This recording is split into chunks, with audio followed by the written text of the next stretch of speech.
واحد نہیں بن سکتے کبھی. اہل سنت و جماعت کبھی قادری، کبھی چشتی، کبھی رضوی، کبھی اشرفی، کبھی مداری، ان چیزوں میں بکھری ہوئی ہے. کیا ہم سب یا رسول اللہ والے نہیں ہیں؟ میں پیغام دیتا ہوں، کوئی ہو، چشتی ہو، قادری ہو، اشرفی ہو، سہروردی ہو، نقشبندی ہو، ابو العلیہ ہو، یا رسول اللہ والا ہے تو اس کو بھائی ماننا پڑے گا، تب یہ امت جڑ کے کام کرے گی. کیا پیغام لے رہے ہیں؟ کیا آپ کے ذہنوں میں چل رہا ہے؟ اللہ کے یہاں سب کو جواب دینا ہے. آپ قوالی نہ سنیں، آپ کو نہیں پسند، لیکن چشتی سنتے ہیں، انہیں سننے دیا کریں. آپ تعزیہ داری نہیں کرتے، نہ کریں، جو کر رہے ہیں انہیں کرنے دیا کریں. کس کی یاد رہے یہ سب کچھ؟ اللہ اور رسول اللہ کی یاد میں، اللہ کے نبی کی آل کی یاد میں. آپ کون ہوتے ہیں منع کرنے والے؟ 3 ڈائمنشن میں اگر کسی نے رکھ لیا چبوترے پر، اگر کیا تعزیہ بنا کر کے، آپ ہرگز اسے غلط نہیں کہہ سکتے. 2 ڈائمنشن میں رسول کریم صلی اللہ علیہ وسلم کی تصویر اپنے گھروں میں ٹانگنے والے ہم لوگ غیرن ٹانگے، اگر کربلا کے شبی مبارک ہم رکھتے ہیں تو وہ غلط کیسے؟ آخر کب وہ دن آئے گا کہ ہم اپنی ذات پر ترانہ ختم کریں؟ کب وہ دن آئے گا جب ہم اپنے پیر و مرشد کی شخصیت پرستی سے نکل کر تمام لوگ جہاں سے علم کا دروازہ نکلے اس کو قبول کرنے والے کب بنیں گے؟ منع نہیں ہے اس بات کا کہ آپ اپنے پیر و مرشد کو نہ مانیں، یقیناً وہ جو کچھ کہے اسی کا ماننا چاہیے، لیکن دوسرے پیر کو بھی غلط نہ کہیں.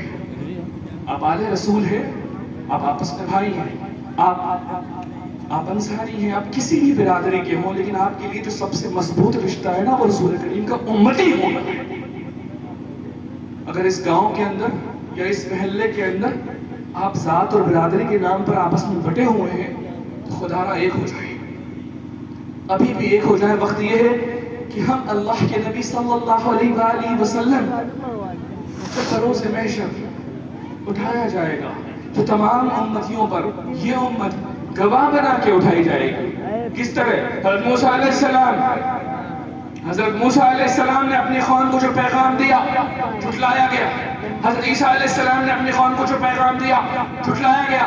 کل وہ اللہ کے سامنے بھی کھڑے ہو کر کہیں گے انہوں نے یہ پیغام نہیں دیا یا اللہ، تو اللہ عز و جل امت محمدیہ کو آواز دے گا.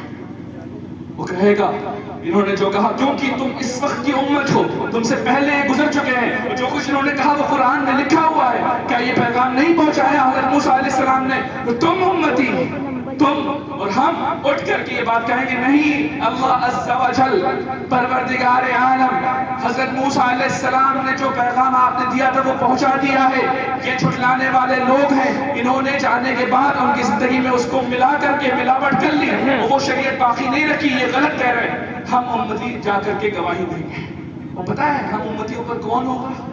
ہم امتیوں کے اوپر جو گواہ بنا کے اٹھائے جائیں گے وہ نام کن کا ہے؟ رسول پاک صلی اللہ علیہ وآلہ وسلم کا. وہ پتہ ہے شفاعت کے جو معاملات ہیں نا تب رکھیں. اپنی برادری کو اول جان کر خیر بند کیوں نہیں کرتے آپ؟ دیکھیے یہ پروگرام سجانے کا، نعت شریف سنانے کا یا تقریر کرنے کا جو اصل مقصد ہے وہ آپ میں تبدیلی ہے. عبادت ہے، یہ اللہ کے رسول کا ذکر کرنا عبادت ہے، سنت صحابی. ہمیں چاہیے کہ اگر ہم اسٹیج پر کوئی پروگرام ہو رہا ہو، ہم سے پہلے ہمارے پھپھا لگتے ہیں سید غفران صاحب مانی پور کے رشتے سے، اور ہماری ایک اور بہن یہاں پر شادی ہوئی ہے، اور ایک اور بہن کی بھی اس گاؤں میں شادی ہوئی ہے. سسرالی رشتہ دار یہاں بہت سارے ہیں جو ہمارے رشتہ دار ہیں یہاں پر. ان سب کو آپ سنیں اور ان کی جو حق کی باتیں ہیں ان کو دل میں رکھ کر کے گھر لے جائیں، تب تبدیلی آئے گی. وَمَا أَرْسَلْنَاكَ إِلَّا رَحْمَةً لِلْعَالَمِينَ. اللہ کے نبی صلی اللہ علیہ وسلم کو بھیجا ہے اللہ نے گویا یہ بنا کر کے کہ وہ سراپا رحمت بن کر ہمارے درمیان آئے. دیکھیے اگر آپ توجہ سے سن رہے ہو میری باتیں، اگر آپ کے دل تک جا رہی ہیں تو آپ کیا کریں؟ امت محمدیہ صلی اللہ علیہ وسلم باپ کے حصے میں بیٹے کا برابر ہے. کتنا حق بیٹی کو دینا ہے اسے دے، وہ نہ مانگے الگ بات ہے، لیکن آپ کی جائیداد، آپ کے والد کی جائیداد میں حق ہے، لیکن کتنا ہے وہ آپ علماء سے پوچھیں اور ان کو ادا کریں. شادی کر دینے سے وہ حق ادا نہیں ہو سکتا. یہ غلط فہمی نکال باہر کریں. گویا اس لیے انصاف اگر آپ کریں گے تو آپ کے ساتھ بھی اللہ تعالیٰ انصاف فرمائے گا.